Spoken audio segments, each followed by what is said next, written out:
So I would basically describe this book as a fun read, capped off with an existential crisis.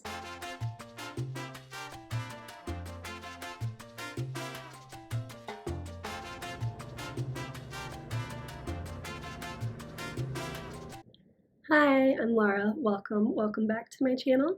Today I'm going to be sharing about my favorite books of 2022. I read 92 books last year, which is just unhinged, but today I'm going to share my absolute favorites. There's a wide variety of genres, so hopefully there's something in here for everyone. So 10 favorites and then one that stood out above the rest and was my absolute favorite of 2022. These aren't in any particular order. I'm going to start off with the only nonfiction book that's on this list, which is The Tale of the Dueling Neurosurgeons by Sam Keen. And I'm not a big nonfiction person. I don't read a ton of nonfiction because usually it puts me to sleep, but I really enjoyed this one. It was all about the brain and how we've learned throughout history what different parts of the brain do. And basically, we learned this through a series of accidents that affected the brain in a different area. So it lends itself to be a more narrative style, where he's telling these stories of things that happen, these wild, crazy accidents where somebody survived, but their brain was damaged in a specific spot. And then we learned, like, oh, and that's where vision is, or that's where speech is. For me, this was just a really interesting read. The last few chapters made me start doubting whether I actually make decisions or if it's just an illusion. Do I have a soul? So I would basically describe this book as a fun read, capped off with an existential crisis. Okay, so the next book I'm going to talk about today is Monster Calls by Patrick Ness. And I heard about this book because it was referenced in another book called All My Rage, and the way that the characters talked about it, I was like, I want to pick this up. And so I went into it without knowing anything about it. It's a YA fantasy, and I'm not necessarily big into that genre, but this book was so good, and it's a short read. I don't really want to tell you much about it because I feel like going into it blind made me enjoy the experience so much more. But I will tell you that by the end of this book, I was bawling, like not just like crying a little, like I was sobbing. So deeply touching, emotional book. If you need a good cry, definitely pick this one up. Next, I'm going to talk about The Cabinet by Kim Un-soo. I have no idea how to even explain this book to somebody. Basically, there's a guy who is working in Korea in a company, and he doesn't really have any work, and he's so bored, and he decides he's gonna break into this cabinet, and what he discovers ends up changing his life. The cabinet is full of files of people who are starting to adapt. So the human race is starting to show signs of evolution. And at first, it's really just quirky and charming and just weird. A lot of like magical realism to it. And I was loving that. And then it takes this really dark turn that I didn't see coming. I'm still thinking about it months later. I'm still disturbed by it. I'm still charmed by it. This book was just so bizarre. I don't even... You really just have to pick it up and tell me what you think, because I haven't heard of anyone else reading this. I haven't had anyone to talk to about it. So please read it. Tell me what you think. Alright, so this next one isn't a book, it's a series. It's the Heartstopper series by Alice Oseman.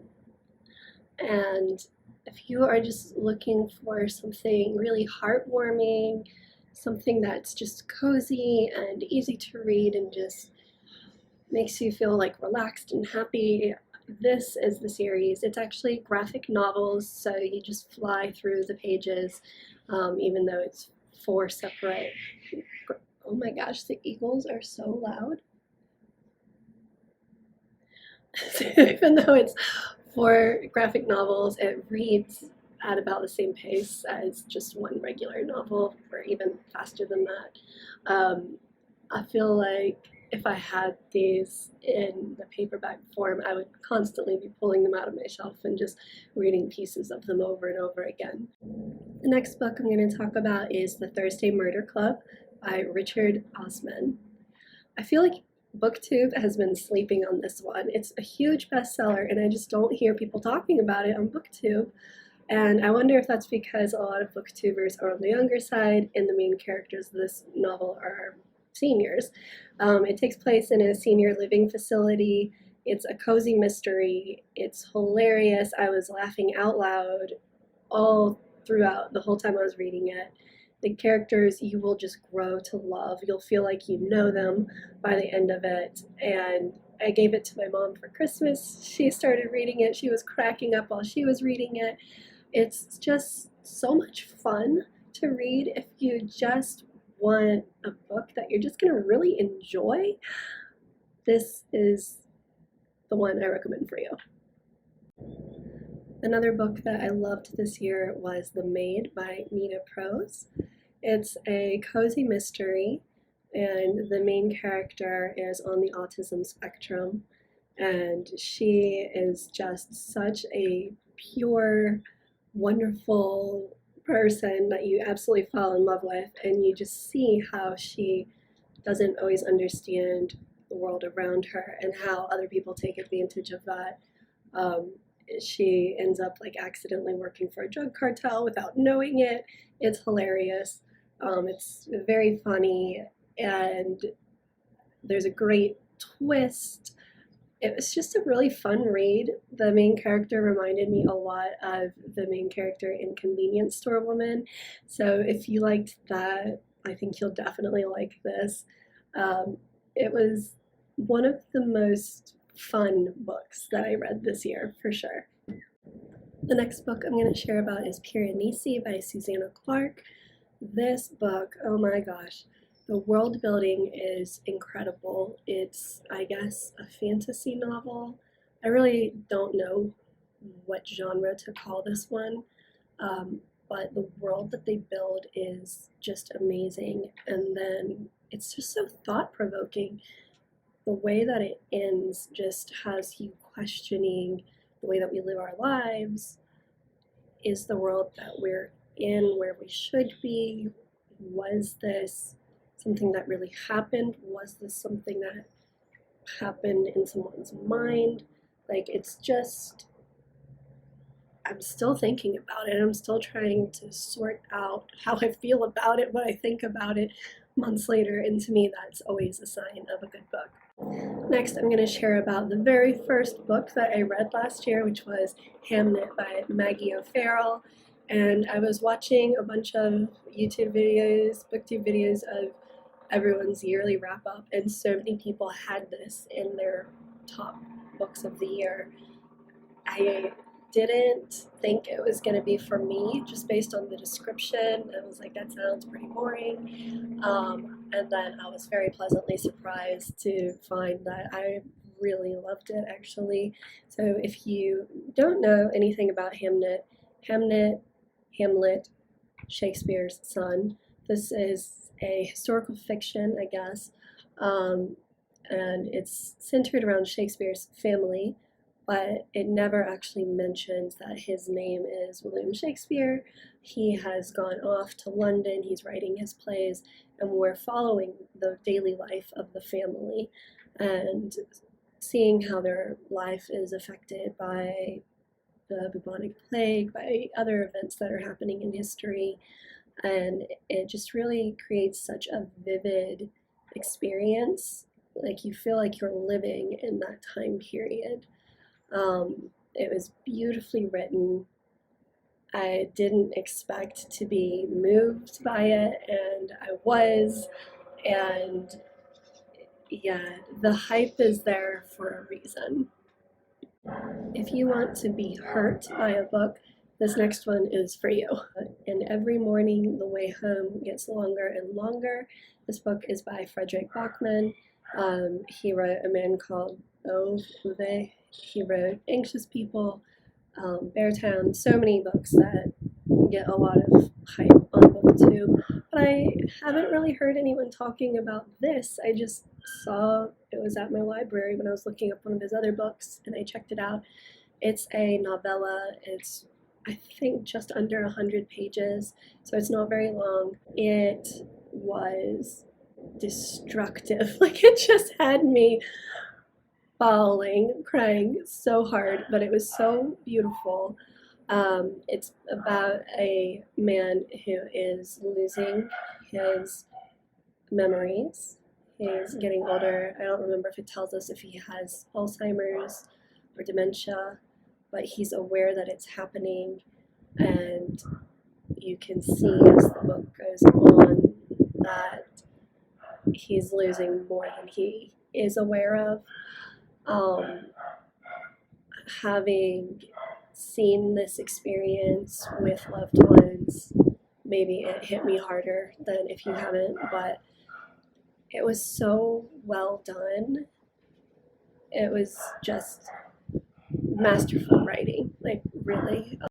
Another book I really enjoyed was Anatomy, a Love Story by Dana Schwartz. So this is technically a YA novel. It's a gothic mystery romance, very strong female character is the lead. Hazel wants to be a surgeon, a doctor in Edinburgh in 1817. At this point in time, they're very much looked down on. Women are not expected to work outside the home, especially women of the higher class. And so you just see how she navigates all these obstacles. The other main character is a resurrection man, somebody who digs up dead bodies from the graveyard in the middle of the night, steals the bodies, and sells them on the black market so that medical students have corpses to practice with to learn about anatomy. And the whole time I was reading this book, I was constantly putting it down and Googling and trying to find out, like, is this real? Did this really happen? And just learning some interesting bits of history. The setting was fantastic. You feel like you're there. It was well done. It's a fun read. It has just so many different things going for it, so check it out. Okay, so I shared 10 of my favorite reads from last year that were in no particular order, but this last one was just head and shoulders above the rest. This stood out to me. It was my absolute favorite read in 2022, and it was Solito by Javier Zamora. Oh my gosh, I just don't have enough good things to say about this. It's the story about his journey from El Salvador to the United States and illegally crossing the borders when he was 9 years old. He faces just obstacle after obstacle after obstacle. As the reader, you feel like you're there, you're living it with him, and you're exhausted and you're just wanting to give up.